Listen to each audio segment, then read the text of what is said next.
Hello, and welcome to another economic and industry update presented by Greenbrier's marketing team. I'm Mallory Moran, and I'm joined, as always, by Jay Carney. Let's start with the overall economy. Jay, what are you seeing? Hi, Mallory. Thanks for having me.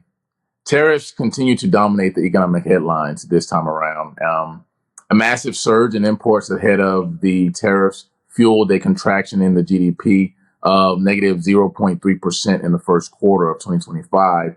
And this is the first negative reading since the COVID pandemic. GDP is forecasted to grow just over 1% this year and then around 1.5% next year. And how is this affecting the railcar market?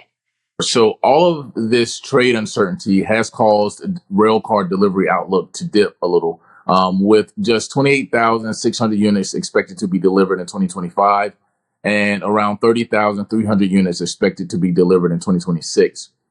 On a positive note, domestic steel production has driven growth in steel gondolas. We expect ongoing supply chain bottlenecks, though, and port congestion. The uncertainty surrounding tariffs has caused a whipsaw effect on rail freight imports, with shippers accelerating demand. Ultimately, expect soft railcar volumes this year. That's a lot to keep an eye on. Do you see any bright spots on the horizon? Despite potential rail traffic headwinds, the North American railcar fleet is expected to remain tight due to supply side shrinkage from fewer new builds and steady scrapping levels. Now, the limited availability of various railcar types is strengthening leasing fundamentals, resulting in strong lease rates and longer term lengths. I am very optimistic about maintenance services and aftermarket parts since the North American fleet average age of rail cars is just over 20 years. This is the highest it's been in a while, resulting in support for those aging cars. Parts and maintenance are certainly a core part of our business, so we love to hear that. I noticed some improved numbers and orders as well. In the first quarter of 2025, industry railcar orders improved to just over 5,000 units, a 12.5% increase from the prior quarter. Do you think this is a reflection of that aging fleet? Definitely, Mallory.